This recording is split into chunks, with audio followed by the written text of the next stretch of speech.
her voice warm and empathetic. You know, with your wife going broke, losing your car, your condo. I mean, how can you even walk? Oh, sorry. I did not mean to. Joe stopped bouncing the ball, his expression instantly darkening, a mask of defensive pride slipping back into place. No, no, no. It is all right. I am aware that my life is an abyss of inky black despair. Thanks for the pep talk. Ryder, sensing the sudden shift in the adult dynamics, pointed at the basketball. Hey, could you show me how to do that? Only if you taped it, Joe replied dryly, tossing the boy the ball. I have no idea. Ryder caught the ball, looking confused. Oh, I am sorry. I am sorry. I am sorry. Your aunt. I meant your aunt. He scrambled out of the room, leaving the two adults alone. Melissa walked further into the living room, feeling a sense of profound accomplishment.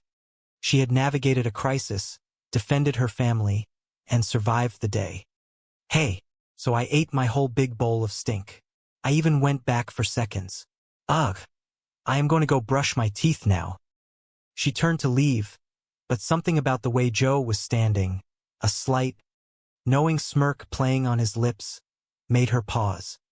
She looked at his hands, remembering the sudden, miraculous appearance of Lennox at the school. Hands? Melissa demanded suddenly, her political instincts flaring to life. Joe held up his hands, innocent and empty.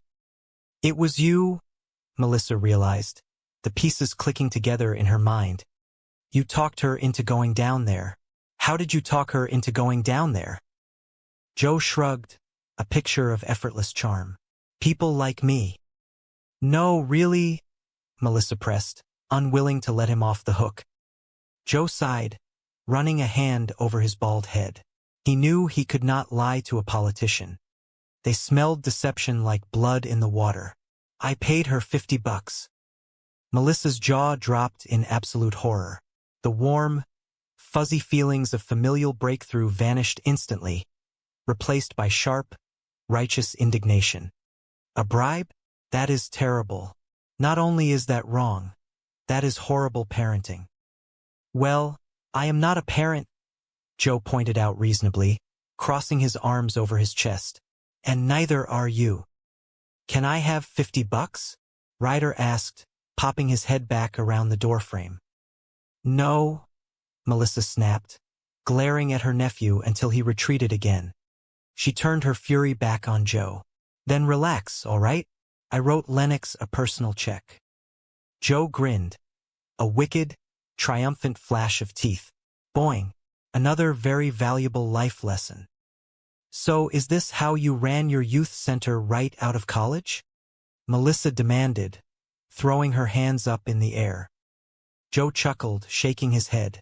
Oh, please, there was no youth center. Melissa felt the last fragile thread of her patience snap. She pointed a trembling finger toward the hallway. Can I speak to you in the other room? Joe followed her, thoroughly unbothered by her anger. Nice knowing you. Oh, I will be fine, Melissa muttered, pacing the length of the kitchen. You lie, you bribe. Is there anything you will not do? Windows, Joe replied instantly, leaning against the counter and crossing his ankles. Melissa stopped pacing, staring at him in disbelief. He was entirely unapologetic, completely comfortable in his own morally ambiguous skin. Look, Burke, Joe said, dropping the banter, his voice taking on a serious, professional edge. I am just trying to help you out here, you know? I mean, I may have played it fast and loose, but Lennox apologized to that lung woman, right?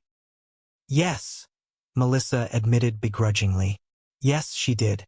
She also, as it happens, said a few nice things about me, in front of me. It is the first time since she has been here. Frankly, it took my breath away. She looked at him, a sudden horrifying thought crossing her mind. Oh my God, you did not pay her to do that too, did you? Joe laughed, a rich, genuine sound that filled the room. No, she gave me that one free of charge. although it may be my mere presence in this household that is sort of seamlessly pulling everything together. Melissa rolled her eyes, exhausted but undeniably amused. Oh my God! Let us believe that. Oh, I almost forgot. A Regency nanny has called. They said that Mrs. Dietrich is available, and that she will be here 8 a.m. tomorrow morning. Joe pushed off the counter, standing tall, suddenly looking every inch the formidable businessman who had made millions. You did not think I could handle this, did you? To be honest, no, Melissa answered truthfully. Not until you, pulled all that confidence out of your ass. So, is this official now? Because, if not, I can just, hop in my house and drive away. Melissa looked at the man standing in her kitchen. He was broke, arrogant, and prone to bribery. But he had also gotten her nephew to do his homework, convinced her niece to apologize, and managed to do a load of laundry, all in a single afternoon. Her meticulously planned life had exploded, and perhaps a chaotic, brilliant outlaw was exactly the kind of order she needed. She extended her hand. Yeah, let us give it a shot. How bad could you be? Joe took her hand, his grip firm and warm. A spark of electricity, completely unexpected and entirely undeniable, arced between them. He smiled, his eyes crinkling at the corners. You will find out, will you not? Hours later, the house was finally quiet. The heavy mantle of night had fallen over the suburban street, blanketing the neighborhood in deep, peaceful silence.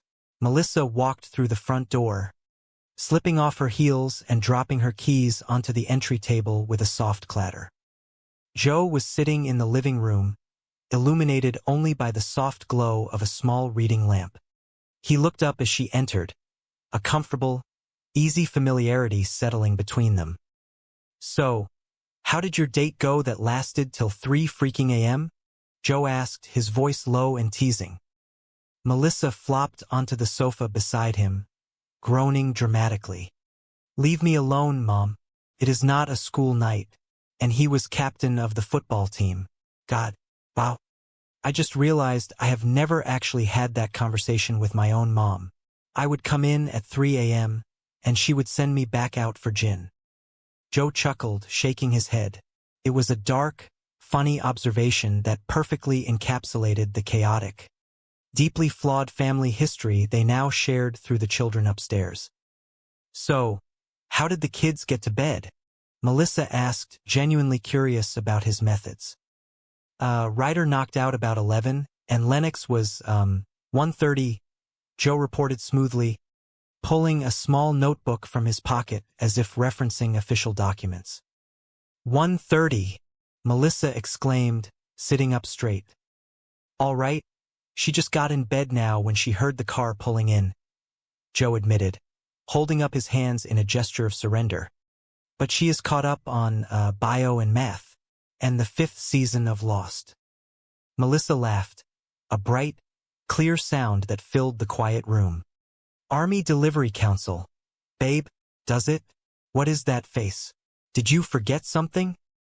Before Joe could answer, heavy footsteps thudded up the front porch steps, followed by a polite, tentative knock on the front door. Melissa stood up, confusion wrinkling her brow. She pulled the door open to find a massive, muscular man standing on her porch, looking incredibly sheepish. It was the man from her date. A man whose physical presence was so imposing he practically blocked out the streetlights. Hey! The man boomed softly, waving a massive hand. Melissa stared up at him, then turned back to look at Joe, her eyes wide with a mixture of shock and suppressed hilarity. She pointed at the giant man standing in her doorway, the absurdity of her entire life suddenly crystallizing into a single, perfectly chaotic moment. Holy nuts, that guy is huge, Joe observed from the couch, his voice filled with genuine awe. Mel, Joe called out, laughing as the giant man gave a small, polite wave. Mel, this guy. I am not kidding. This guy is huge, Mel. And as Melissa stood in the doorway of her home, flanked by a homeless former millionaire nanny and a giant, apologetic date.